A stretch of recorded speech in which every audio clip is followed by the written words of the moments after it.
Welcome back to Lobby Concessionals, the movie podcast where nobody's right and everybody's wrong. Just what got it backwards that time. I'm Parker, and that's Brendan. This is our second episode. Glad you guys are here. Like and subscribe. Keep following us if you're liking what you're hearing. I was thinking of today, or in the past few days, week, whatever, time, about how people have gone through the pandemic and how binge watching has been a big thing, how important streaming has been, both for the industry and for people, and like for mental health, I think, and just wondering about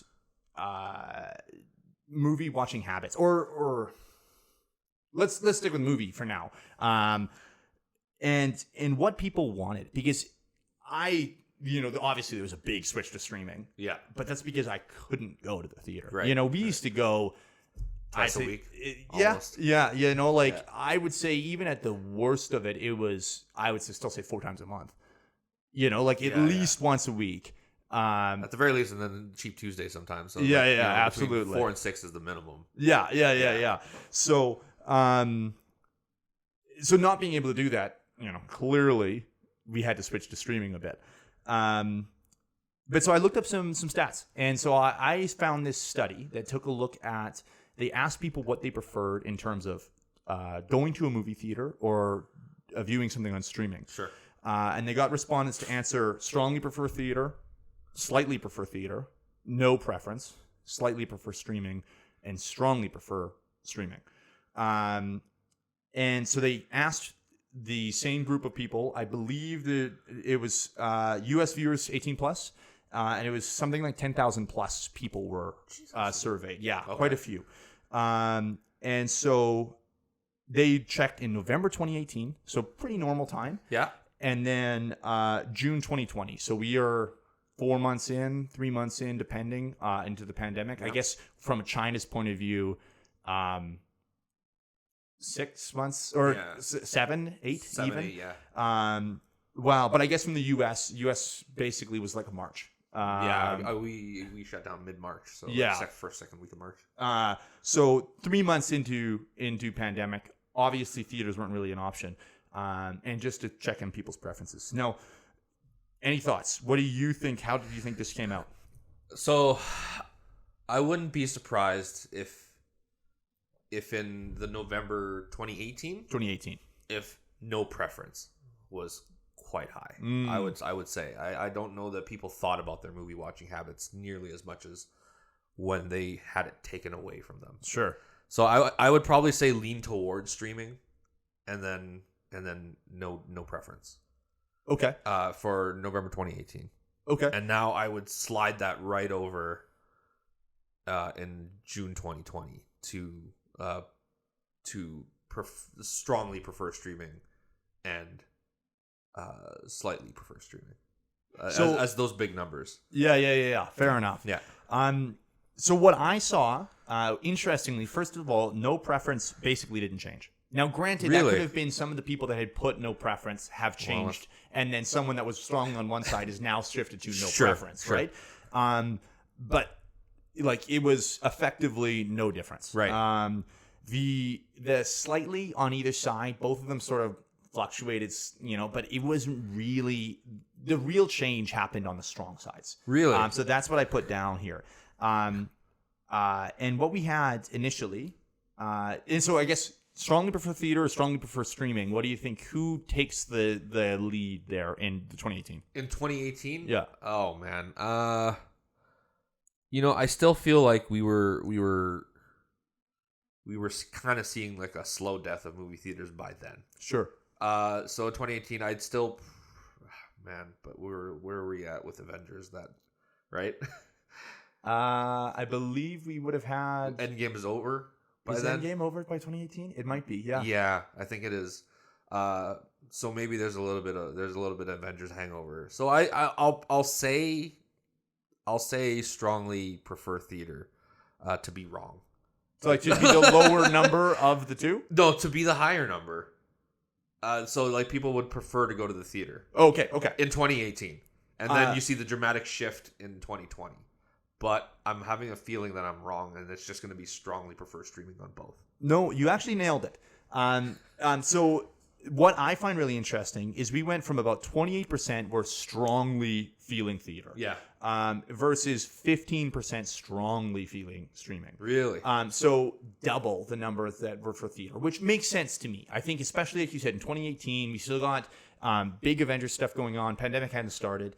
And I think that there was, on some level, some streaming was kind of unproven still a little bit. Yeah, yeah. Like, obviously, everyone still had streaming services, and people were cutting the cable cord like crazy. But still, it didn't quite compare. You know, people, I think, did it supplementally to the theater. 2020 comes around. We dropped from 28 to 14% strongly preferring theater. Half. Yeah. Yeah. Massive numbers. And then strongly preferring streaming more than doubles, 15 to 36%.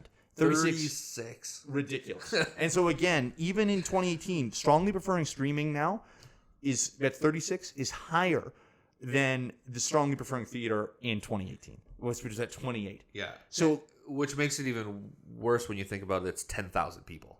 It's not like 100. Yeah. Right. Yeah. Absolutely. So that's a big swing. Big swing. So that really shocked me. As someone that I think at the end of the day, I would probably prefer going to the movie theater. Yeah. And so I was really surprised to see those big jumps. Granted, I have put in a lot of streaming time in the last few years, but when it really comes down to it, most of my content I would prefer watching at the theater. Yeah. And where are you at on that? Absolutely, the theater. And in my mind, I'm like, well, if we're looking at those numbers, we have to look at the amount of content that's getting put out on streaming as opposed to where it was in 2018. But if we're talking the beginning of the pandemic, that stuff's not there yet. Like, we're still not looking at just wide releases on streaming. So people 4 months into this thing just decided, I'm never leaving the house again. Yeah, absolutely. Well, and I think it's assuming people answered this properly, the question isn't it doesn't talk about content. It's just, how do you prefer to watch content, you know? So I guess the thing is, all things being equal, assuming you can stream the new Avengers movie at home or you can go to the theater to watch it, which one are you going to do? And people are saying absolutely streaming. And that's mind-blowing to me. Yeah. So you're a theater guy. I've always been a theater guy. Like, it's the thing, right? You just go and you can't focus on anything else. You have to watch the screen. Sure. So it's an entire ritual. You go and you grab your food and you sit and you watch.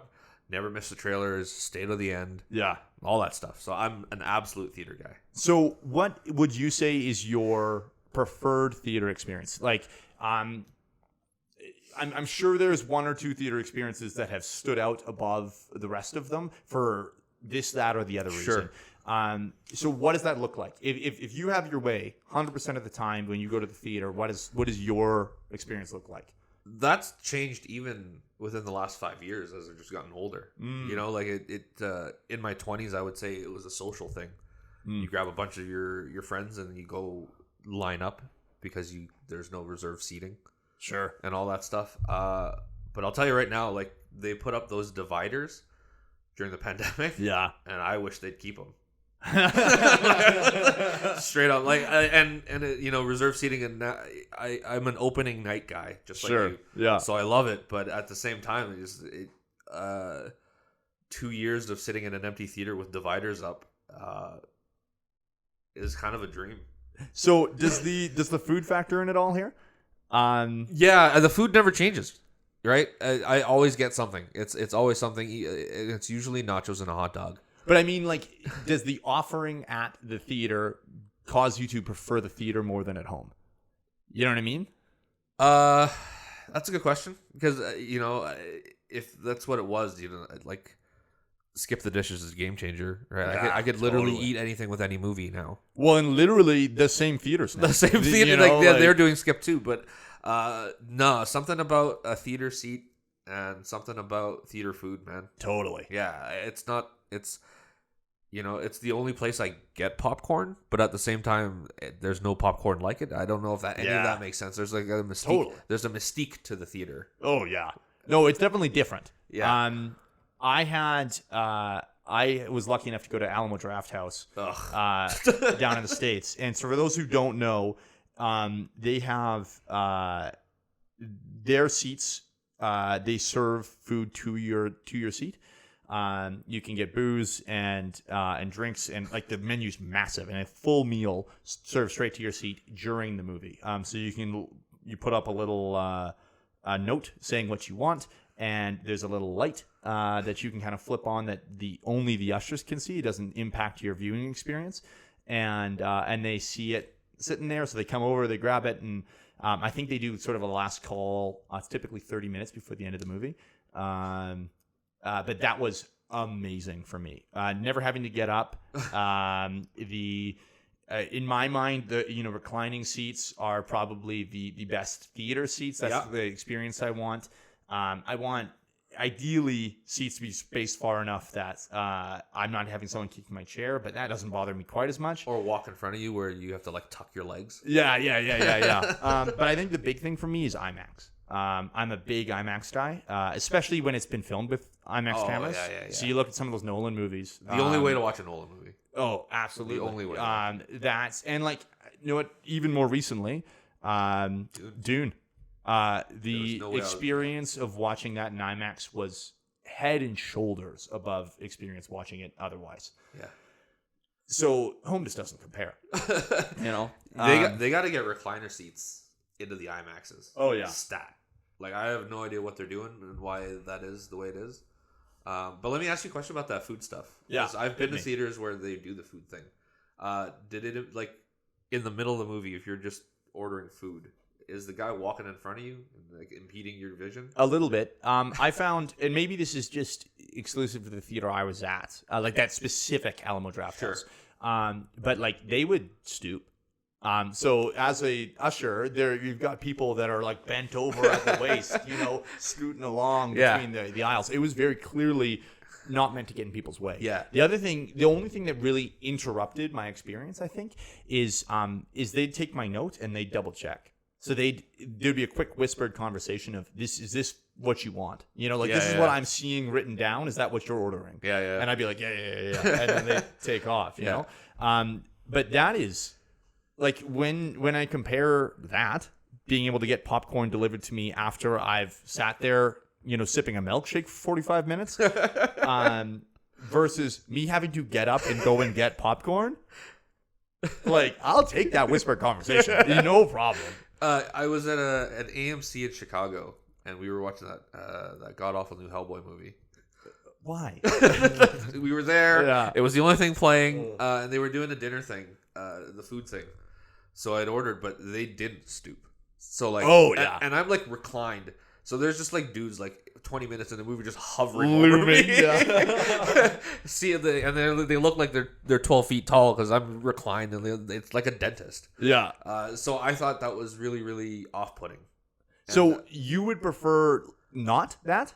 I don't know. I wish I had your experience with the stooping and the guy. But again, the difference between an Alamo Draft House and some kid at the AMC is going to be one of those guys that really cares about movies. Totally. And that's not to take away from the 15-year-old kid, 16-year-old kid who's working in the theater, right? But that was me. Yeah, absolutely. But like, it's still a guy who wants to work at the Draft House is going to be a guy who is in love with movies and understands the whole experience of what that's supposed to be. Totally. The other kid's just upset that he has to go get me my fucking pasta. Yeah. And to be clear though, the Alamo I was at didn't have recliners. Okay. So I think if I was reclined, that whispered conversation becomes a little bit weirder because at least with this guy stooping there, I can lean forward, he can lean a little bit towards me. Sure. We are able to have this whispered conversation. If I'm leaning way back and I've got full on recline, like my head is 5 feet from theirs. Yeah. So unless they're truly looming. So in response to like an idea of a preference, so you had a pretty good experience with the food. Absolutely. I've had good experiences with food, and I've had the bad experience with the food. Is the cost of all of that stuff enough to offset? Is the cost of that enough to justify wanting people in the theaters more to do it?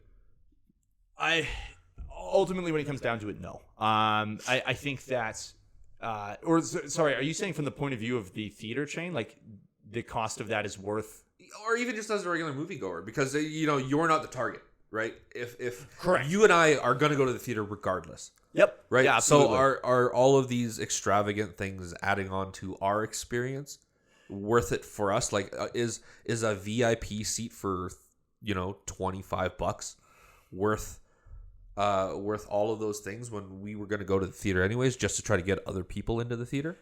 I would say no. My experience with VIP, and just to bring the make sure the audience is aware. Yeah. VIP in Canada is a Cineplex thing, and the tickets themselves are more expensive, but there's in-seat service. My experience at Alamo Drafthouse was the ticket is the same price as any other normal movie ticket. That's the same for the AMC as well. Yeah, so you got the in-seat service as part of their experience, and so going to see a movie there was, included that basically. I find the $25 for in-seat service isn't worth it, especially because it's Cineplex. The theater's still only open, I think it's 45 minutes, maybe half an hour before the movie starts, and there's no in-movie experience. So they don't actually, it's all of the in-seat is before the film. And in my opinion, I'm totally okay missing the pre-show and showing up to the movie theater right when walking into the theater right when the show's starting, or right when the trailers are starting. Yeah. Like right when ticket says 8:30, I'm walking in at 8:30. You know, so I don't mind getting a beer or getting a burger at a place beforehand, and so adding onto my ticket cost for that doesn't seem worth it to me. Is it worth it? Because the other thing about VIP is it is 18 only. So Correct. You eliminate the idea of small children and all that stuff, but you also eliminate the idea of random people buying a movie ticket and just hanging out in the theater. Yep. I appreciate the fact that it seems to me, in my experience, VIP tends to bring people that are truly interested in movies. Like they want to spend a little bit more money. Sure. But again, in my experience, that was Alamo Drafthouse already. Not that there wasn't kids there. I infamously went to a showing of Frozen 2 by myself. And I had this poor girl who was probably 8 sitting next to me, and her mom switched her seats. Because, it was probably the trench coat. So I like, kids isn't necessarily a problem in itself, especially given, again, it makes sense there's kids at the Frozen movie. And, and I think in some ways having kids there sort of, oh man, I'm going to get really weird. I'm going to sound really weird. Sure. But kids made it better in some ways. Okay. Like that was the target audience, you know? So the 18 plus as a thing, I wouldn't say it's a hard rule that's a better thing. But again, I like the feeling of going to a theater where it seems like they care about that and they care about that movie experience. My go-to movie theater is Chinook, and that is a 17-screen theater. They're very they can't be as concerned about the viewing experience when you have 17 screens to look at. Yeah. It's not. Like, it's just impossible. There's so many people. It's the third busiest theater in Canada, or in North America. North America? Yeah, number one busiest in Canada. At least it was pre-pandemic. I actually haven't heard those numbers updated. That's crazy to me. Massive. Yeah. And so, again, the viewing experience isn't going to be the same. Sure. It's not going to be as well thought out, I guess. So that does make a difference. Okay. I'm curious though, how much does your childhood movie viewing experience impact what you like now? What was your experiences as a kid? Did you watch a lot of movies? If you did, how did you watch them? Yeah, I mean, my first two early movie experiences, one was at theater and one was at home. Okay. You actually remember the very first two? Yeah, okay. Absolutely. And they're both really memorable in their own little way. Okay. So, the first movie I ever saw on screen was Return of the Jedi on Betamax. Okay. dating myself. Very first movie, huh? Very first movie that I remember seeing was Return of the Jedi, and it wasn't the full movie. But I saw that fucking green lightsaber go up, ignite. Yeah. And I was done. Done. That was it. Yeah. It's to this day, it's my favorite lightsaber. It's not my favorite Star Wars movie, which, that's a different podcast. Whole different conversation. Yeah. But I was hooked. You'd never seen anything like that before. And it sticks with me. My first theater experience, which you've heard, and is embarrassing, but it was Snow White and the Seven Dwarfs. And man, that really dates you. Oh, what is that? 39? Yeah, absolutely. 1939. Yeah. You're looking great. Feel great. Feel great. But obviously it was a re-release. Oh, okay. Obviously it was a re-release. It was an anniversary showing of some sorts. I couldn't tell you, and I didn't make it through the movie. Oh, what happened? Asking like you don't know. I developed a fear for body transformation. In that movie, I was a very young child. The evil queen takes a sip of that goblet, starts going, and they had to drag me out of that theater kicking and screaming. Oh boy, yeah. And to this day, I still can't watch that scene. Yeah, well, so that's my theater. That's my first memory of a theater. Okay. But everything subsequent to that, like, is a lot of we weren't very well off, so a theater experience was a big deal. It was a big deal, and it was always like a snack, which I guess is where my have to have a snack thing comes from. And it was always me and my cousin and either an aunt or an uncle. So it was always felt like a special occasion. Sure. Okay. And just to show, like, maybe I'll post this somewhere later, but like to show you how much of a theater a theater experience means to me, I've kept every single ticket stub I've ever had at a theater, and it's in like 2 giant boxes. But I have every single ticket stub I've ever been to in a theater. Wow, that's something for sure. Yeah. I think you and I had similar experiences. My very you got first traumatized by an old lady. Well, no, that's hilarious. The very first theater experience I had was Phantom Menace. Oh my god! Yeah, that's a different story. It is. But I have a lightsaber story as well, because I don't seem to remember seeing any ads for it. I must have, but like the trailer review was such a big deal. Well, and like, again, to date myself, I was 8. So I don't know. We didn't really have TV. We had a TV, but I didn't have cable or anything, or my parents didn't. So I think I generally avoided seeing anything, and seeing that second blade light up. And then you and me both. It was amazing. And so that was a big thing for me. I literally couldn't tell you my first movie experience ever. Sure. It was likely being raised in a good Christian home. It was probably VeggieTales. So not exactly award-winning VeggieTales. I think they have. Absolutely, they have. So not exactly a true cinephile film as a first. Like, at least Snow White has haunted you forever, but at least that was an accomplishment. Like that's again an award-winning film. Sure. It was a big deal.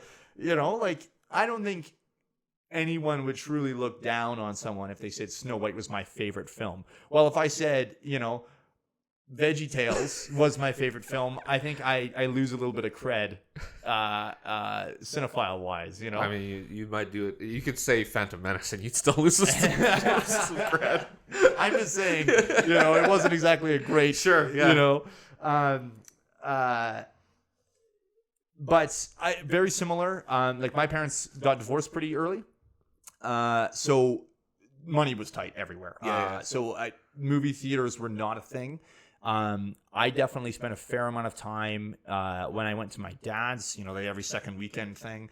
A lot of Fridays we'd be at Blockbuster. Yeah. We rent a couple movies, and so that really sticks with me. And is some of that video rental experience was close to my heart.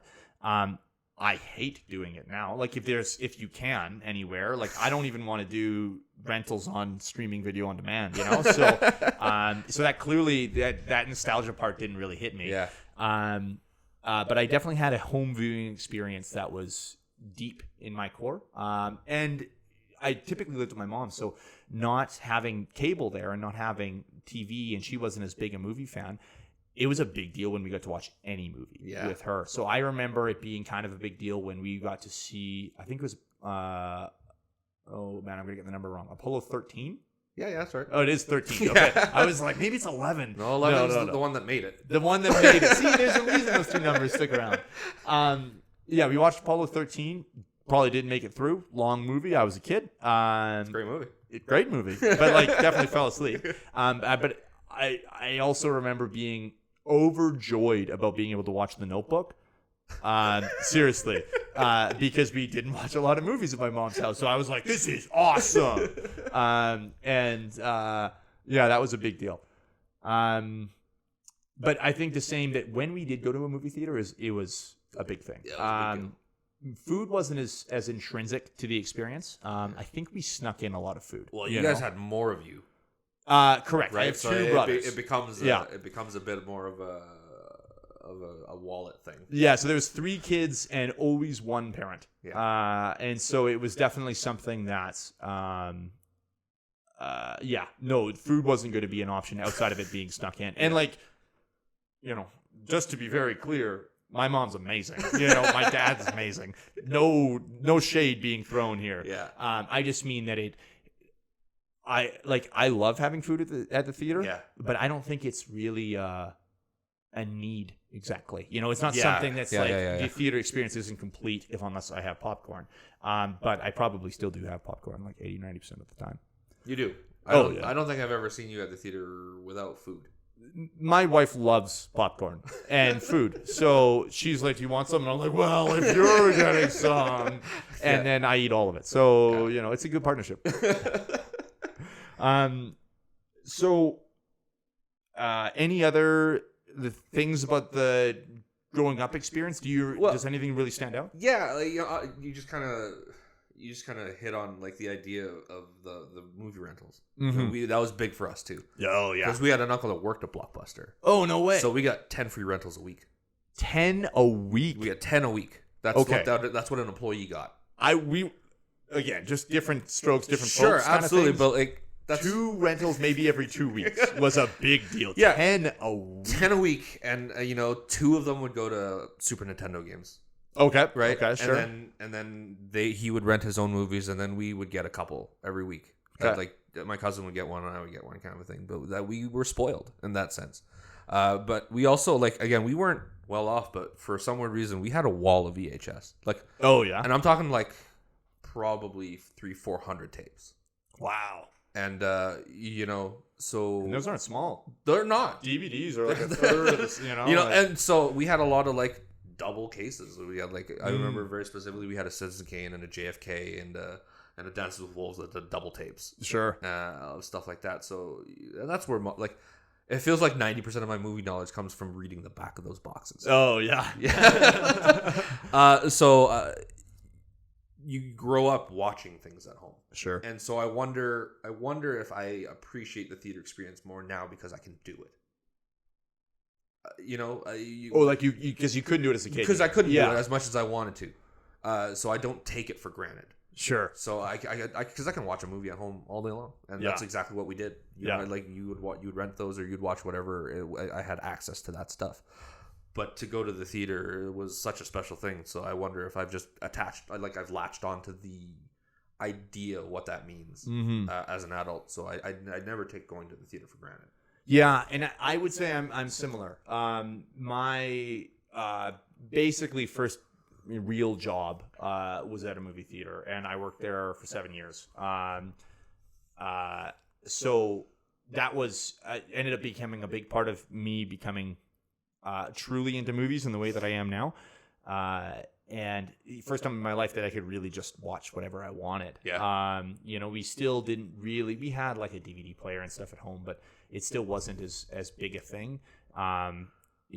Typically a movie night was a thing we had to sort of plan with my mom, or not plan, but like it was definitely still a bit more of an experience.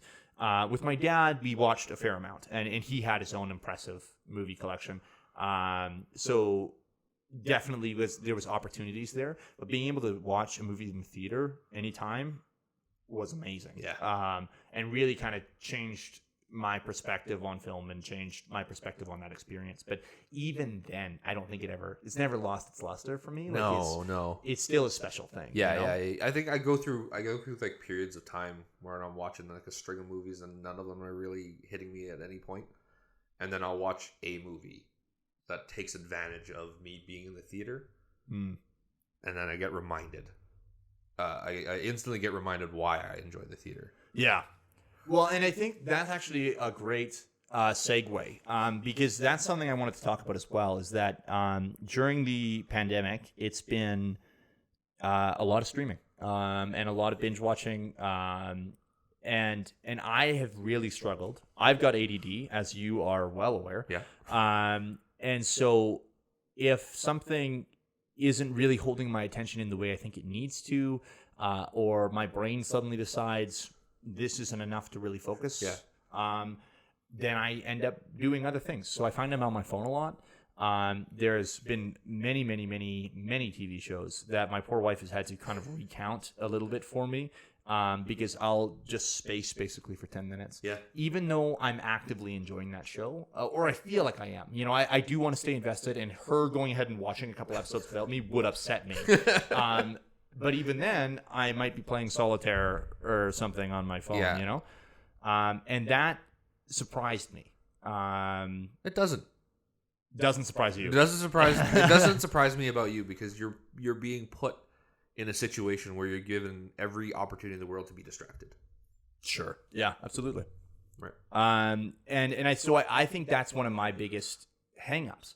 Now, that being said, I did find that it could just be a movie versus TV thing, because I found while doing some research for our Tom Cruise episode, I watched a bunch of Tom Cruise movies, obviously, and I didn't have an issue. I was hooked, and I think some of it just comes down to Tom Cruise being amazing. Well, that's a big part of it. But the quality of that. I used to be a big, I don't watch TV, I watch movies guy. Yeah. Because I figured that the small screen and the longer format storytelling lent itself to filler. Sure. And that movies by default had to do more with less time in order to truly tell a compelling story. And I think that still is a little bit true. I think there's a number of even really, really good TV shows that fall prey to the filler episodes. Yeah. And I think Netflix and streaming are improving that a bit. In that, well, Netflix was the biggest. Not victim's not the right word, but the biggest user of the filler episode. Yeah. Well, and so I think Netflix has the capacity to improve this. Is part of the problem. Yeah. Is that they don't always. But with traditional cable TV, they had to have a certain number of episodes filling a particular block of time. Sure. Netflix, they can decide to release 7 episodes for a season, and then one of them can be 22 minutes, and one of them can be 45, and then one of them can be 37. And not having to literally fill those blocks of time makes their job a little bit easier. Yeah. In that there doesn't have to be as much filler. Well, again, traditional cable network TV had to fill. Yeah. So there was filler. Anyway, how was your pandemic experience been with streaming and with? I struggled huge, and you know that too. Like I struggled to watch anything, and I don't know if it was because movies and TV are like a comfort thing for me. Sure. And I just felt like by maybe July, August of that first year, the 2020. Sure. So 6 months in. 6 months in, I think my brain was toast. I think it was done, and I didn't think I didn't think a lot of my comfort stuff became non-comforting things. Oh, because that was the default then. It was the default, right? Like the first couple of months, I was, I'm an introvert and I'm a bit of a loner, so I was really enjoying just like hunkering down and not being able to be allowed to be anywhere else. Right. So I did a bunch of stupid things, like I binge watched and rewatched all of Smallville because I never finished it. I did 10 seasons in like 2 weeks. It does sound like a stupid thing. It was an absolutely stupid thing to do, but I was doing stuff like that, and I was enjoying myself. And then it felt like a switch went off, and I couldn't enjoy anything. I couldn't enjoy I did my Sopranos rewatch, and I halfway through my third one of the pandemic, I couldn't finish it, and that's never happened before. But like 3 rewatches of The Sopranos. Oh well, I do one a year.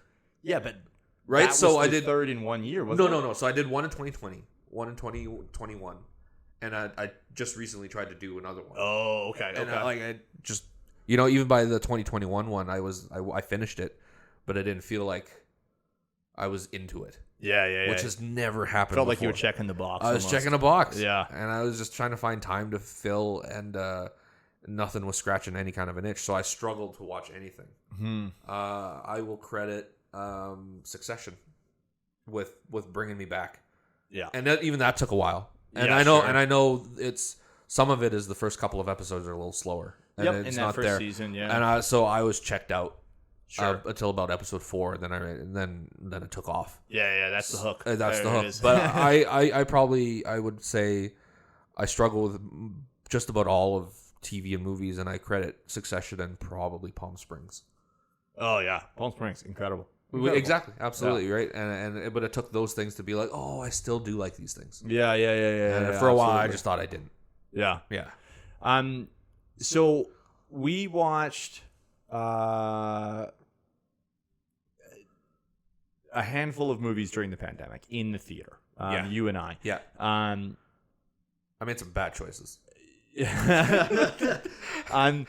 Only 2 are, or no, okay. I can think of at least 3. And so we watched Tenet. Yeah. We watched Dune together. Yeah. Whoops. And we watched Spider-Man No Way Home. Yeah. Did we? I don't think we did Shang-Chi together. I don't think we did Black Widow. No. Anything else that I'm missing? We didn't do Bond together. We didn't? We did not. Okay. And, but we did watch those movies. Both of us watched those movies in theaters. And I played with the devil and watched New Mutants in theater. Oh. I told myself I'd die for Nolan, but ended up watching New Mutants the week before. Wow. New Mutants. Yeah. Now how'd that go? I don't want to talk about it. Yeah. Okay. So I found Tenet was the first one. Yeah. And that was released 2020 in September, I believe. Was it? October. Was it October? Okay. Either way, 6 months plus into the pandemic. Basically the only theater release effectively that year post-pandemic. Yeah. I remember actually watching Onward for the second time with my dad and my little sister. I think it was 3 days before lockdown. Yeah. And so I was stoked to have got that experience in there, but it was a full, at least 6 months later for Tenet. I think Tenet's tough. I had a hard time with Tenet. Yeah. I love Nolan. I think that he needed someone on that movie to tell him, whoa, none of this makes sense. Yeah. I also think he needed someone to tell him, okay, Chris, either put subtitles here or like stop screwing with the audio mix, because man, that dialogue is brutal. The Tenet's tough, but Tenet and Nolan might be a big conversation. Absolutely. I got some thoughts. But so I guess my question is then, what was your experience going back to it? Was Tenet, maybe not the ideal movie, but was it still the experience you wanted? Given that, like you said, I'm going to the theater, I'm going to risk my life. Is that still, was it worth it? It was weird because when we had talked about it a couple months earlier, I'm like, are we going to do Tenet? is if we're allowed to do it, are we gonna do it? And we both were like, it's Nolan. We're gonna we got to do it, right? It's gonna happen. So there's a loyalty to a couple of creators, sure, that I will absolutely fall on a sword for. Yeah. You know, Dune was it this year. Yeah. If there was going to be a movie, I'm like, if there was going to be a movie that got me off my ass, it was going to be Dune. Yeah, absolutely. You know, and Tenet was that last year. Whether or not it lived up to its expectations, you know, I enjoyed it, but obviously maybe looking at that year and everything, was it worth doing it? I don't know. Yeah, sure. I'd have to really sit and think about it and wait. I think I enjoyed myself. The idea of going back to the theater. Yeah. You know, I had been back to the theater the week before with New Mutants, and that was absolutely a disaster. Yeah. Just all the way through, because, you know, the workers were just getting used to all of the restrictions and having people back, sanitizing the theaters, all that stuff. Right. So it was really, really weird. Yeah. And so it was a little bit more normal, if that makes any sense, a week later in Tenet. Oh, sure. Yeah. But I was excited. And it felt nice, because that was that 6 month mark where I checked out, or a little bit after. So the idea of finding a movie that was like, oh, hey, you want to watch that, kind of trumped over everything else my brain was telling me. Right. Yeah. And so going back to a theater was good for you from the point of view of mental health, but also from the point of view of, you became interested in watching things again? Yeah, it was both. It was getting out. It was getting out of the house. It was reminding me there's normal things still. Yeah, even if it's not completely normal. Yeah, and a good swift kick in the butt and being like, hey man, you like these things still. Yeah. You're not completely broken. Yeah. Right. So. Well, and so we're talking about Nolan. I think it's worth mentioning that Nolan, Villeneuve, and Cameron all three of them have been fairly vocal about the fact that James Cameron, correct. Yeah. Christopher Nolan, Denis Villeneuve, James Cameron have all talked about needing to be movies needing to be seen in the theater and the importance of that experience. Do you think that's true? Or is some of that just self-centered, like, I will get more money if my movie is seen in the theater? It is if it's James Cameron. Honestly, I think it actually depends on who it is. You know, if a guy like a Nolan, Scorsese, Tarantino, Villeneuve is making a movie and envisions it a certain way and a certain way it looks, sure, then that's the way I want to see it. That's the whole point of it. Well, so Scorsese is a good example because he released The Irishman straight to streaming. Correct. Is that and that was during the pandemic? Oh wait, no, it wasn't. No, it was just before. It was straight before. Just before. So there wasn't even like a good health and safety reason to do it. No. It was literally because no studio would touch him. Absolutely, sure. And like, I think that was a bad call. For the studios. But did that ruin that experience for you? Or do you think that Scorsese intended it to be viewed in that stream? You know what? Irishman is really, really interesting because there was I had a really cool experience waiting for it to drop. Okay. Right? So it was 2 a.m. here when it was finally released. Sure. And I got to stay up for the 4 hours in the middle of the night on the couch by myself. And that sounds sad. No, you're fine. No judgment here. I ate 4 meals and had a really, really great experience with The Irishman. I don't know that it would be something I would want to do all the time. Okay, sure. But for that one thing, it felt like an event. Okay. Because I'm like, oh man, Scorsese's putting on a film. I don't have to go anywhere. It's in the middle of the night. I like that. That's a cool, unique thing. But you'd be upset if Scorsese decided from now on he's releasing exclusively to Netflix. I think I would. I think I'd still watch his movies, but sure. But I think it would feel like he was neutered. Okay. Right? Fair enough. Especially for a guy who's been champion of that format. Yeah. So depending on who it is, I definitely would. The guys that we mentioned before, I need to see those guys in theaters because that's what they want to be making movies for. Sure. But I didn't watch Free Guy. We talked about something like that. That's not something I need to go to the theater to watch. Right. Yeah, I watched it at like on Netflix, or I think it was Netflix. No, Disney Plus. Disney Plus got released too. And it was watchable. It was fine. You know, like there's some cringy stuff. I haven't watched it. Yeah. I'm just saying, like, it is not a movie that I was like, oh, I really missed this at the theater. You know, like it was definitely one that was like, like that was definitely one of the movies this year. You know, so. I wonder if that's an oversaturation of the action stuff too, because you used to want to go see big budget movies in the theater because that's what they were made for. Yeah. And now I'm kind of desensitized to it. I don't know if I am personally. Like, if I really want to see a big budget movie, my go-to is the theater. Yeah. You know, like but that's the thing, is that there's lots of big budget movies that I look at and I'm like, I don't need to see this. Yeah. You know, like I probably will watch it. Venom and Venom 2 are probably good examples where, you know, like I like those characters, and I like Tom Hardy. So I'm like, yeah, I'll probably watch these, but I don't need to rush out and see them now. In particular, I saw reviews and we're like, clearly this sucks. You know, like this is not going to be what I want it to be. Yeah. So yeah, I'll definitely watch it eventually. Sure. But it's not something I need to prioritize. It's not something I need to see. Yeah.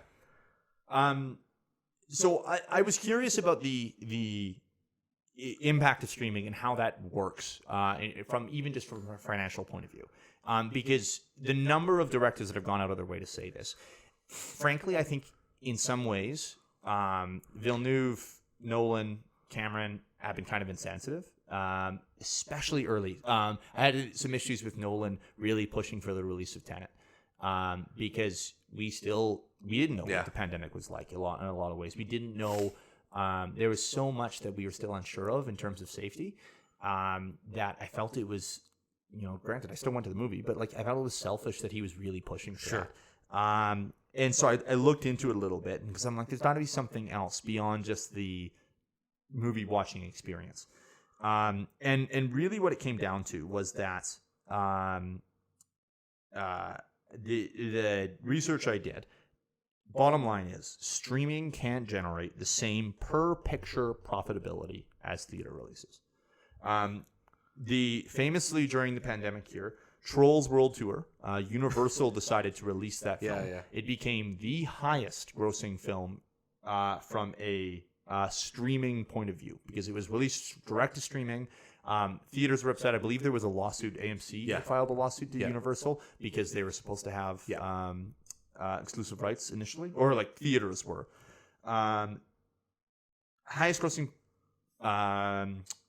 paid video on demand title ever. Had just over $100 million.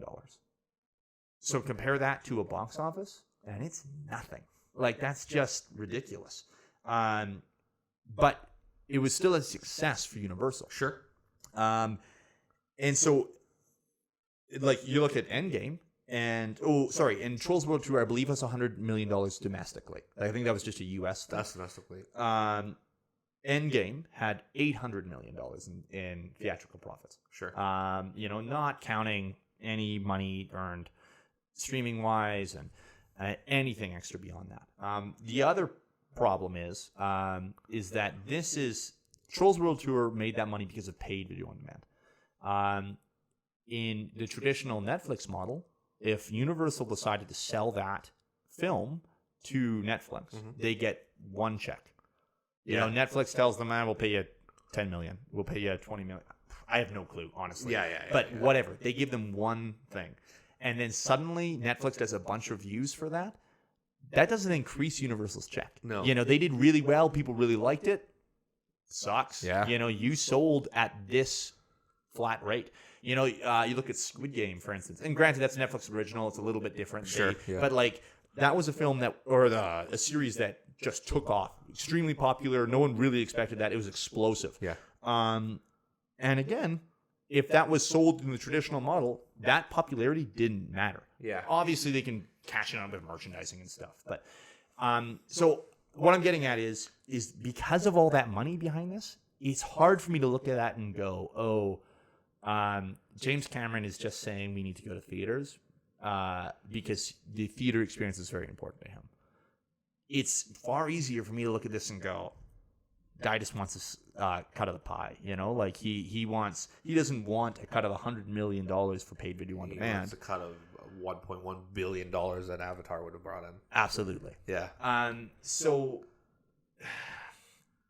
I have a harder time justifying those opinions, you know. I'd like to be able to look at it as creatives and say this experience is just as important to them as it is to me. Yeah. But let's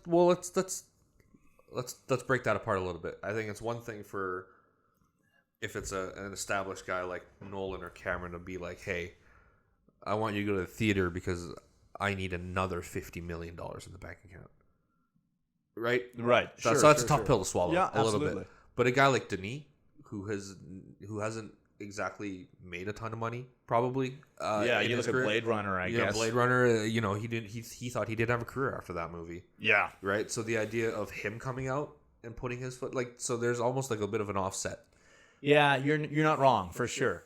Like Nolan and Cameron have both been massively financially successful. Yeah. And Villeneuve just hasn't had that same. Yeah.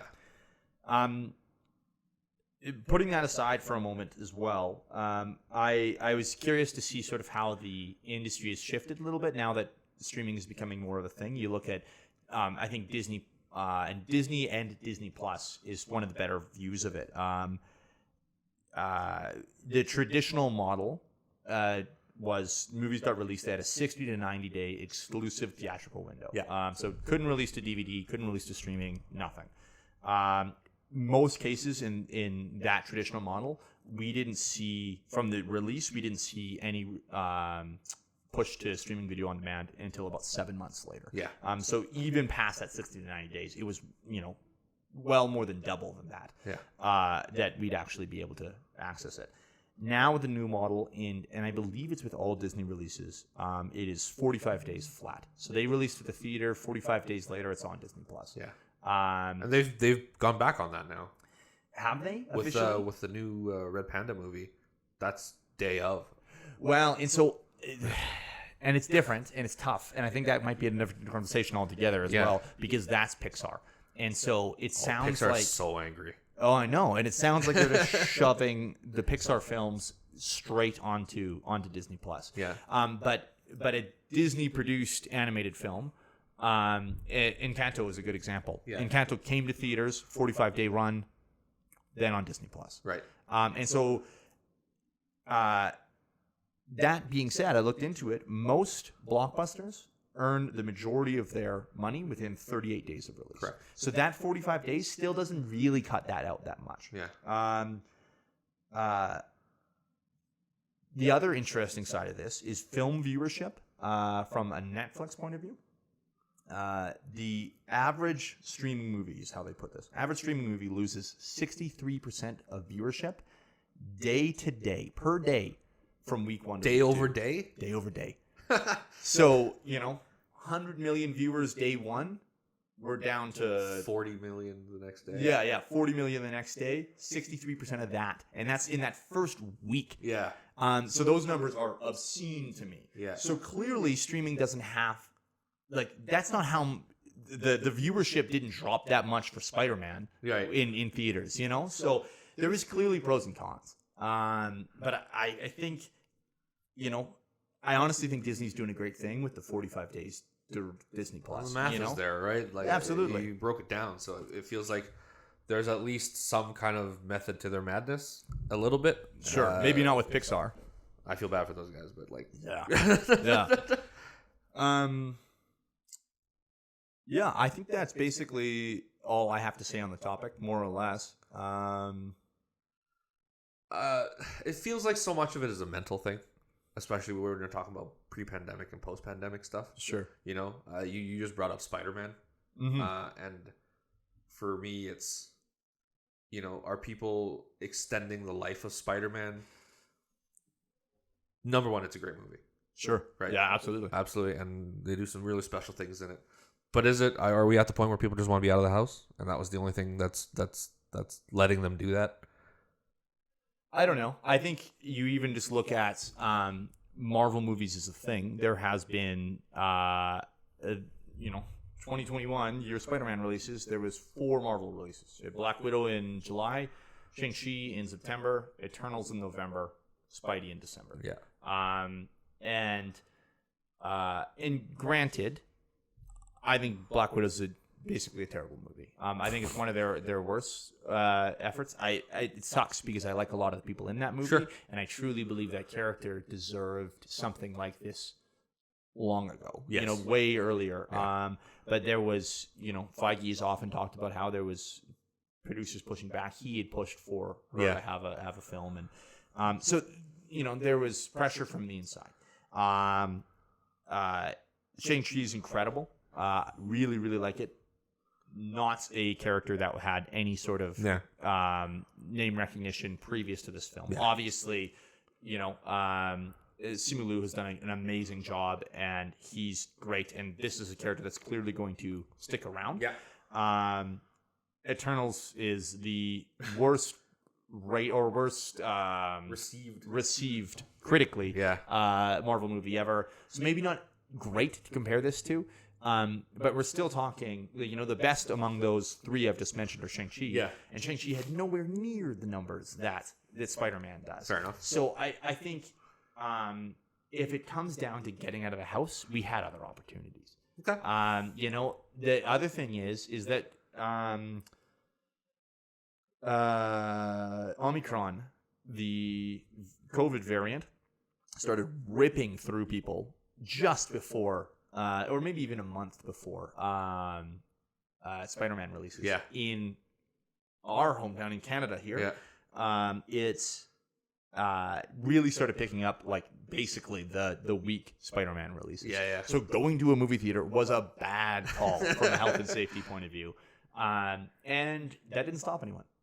So I don't know if it was getting out of the house. I think it was people being like, I want to see Spider-Man, which I can relate to, so I think there's an argument there. Okay. Like in either direction. I mean, it's tough. I was basically a fucking hermit for 2 years, so what do I know about people? Well, and actually, that's one other quick thing that's maybe worth mentioning is that I look at movies in movie theaters as a social experience. Hell, it's the name of the show. The reason the show is named Lobby Concessionals is because we would talk about the movie in the lobby for long after the movie ended. So I love that aspect, and that's, I think, a big part of what I missed. Now, obviously, like you said, not having things to distract me helped a lot in movie theaters. But was that as valuable for you, given that you're a self-described introvert? Maybe. I don't think that I'd ever properly or outwardly admit that a social thing helped me. Okay, fair enough. That's just the way it is. I did I did a couple of movies by myself. Okay, like in the theater. In the theater during the pandemic, and I enjoyed it, and I really enjoyed it, and I because when I think of a movie, even when I go with people, I don't talk to people during it, and I hate that stuff, and so it still feels like it's just a me thing. Yeah, sure. Right. So I use movies to unwind and whatnot. So I don't know that I could sit here and totally admit to you and be like, yeah, the social part of it really helped me. Yeah. And even though I know it did, but my brain's actively fighting against it. Sure. Well, and I think I'm gonna look back and have fairly positive. Especially with Spider-Man, I think I'm going to have really positive memories of that experience. Sure. And partially, I think it was because the crew that we would bring out to a lot of Marvel movies, but a lot of movie releases, would be at least 10 people, 10 plus typically. Yeah. And that crew wasn't coming out for some of the other ones. Like I think I had 4 at Eternals. Dune at first time. There was what? Wasn't it just the 3 of us? It was just the 3 of us. Yeah. And then, Black Widow maybe had 6. I think Shang-Chi had not many. I think it might have just been Alison and I, actually. Yeah, I think it was. So, so I think Spider-Man was a big deal for me because it's like, oh, we got the gang back together. We're getting the crew in. Yeah, but again, it's different because I am a self-described extrovert. Yeah, I know that's required for me. So, yeah. I don't think there's ever going to be anything that's going to replace a theater for me. No. And I certainly hope that the industry isn't truly dead. Like that's the concern with the pandemic, right? Numbers have gone down so much. Well, I hope not. Like I said, it's an outlet for me, and they keep jacking up the prices, making things more difficult. Sure, totally. With apps and all that stuff, and they're supposed to be easier, but they're just not. Yeah. But and I jump through the hoops just to get to a theater. Yeah, absolutely. So it's as long as theaters exist, I will be there in some way, shape, or form. Yeah, I think that's fair to say for both of us. Yeah. Thanks for joining us, folks. If you have any comments, let us know how you prefer to watch movies. Are you a streaming person? Are you a theater person? And we will see you later in the week with something else, I'm sure. Something fun. Or next week. Or something stupid. Yeah. Take care.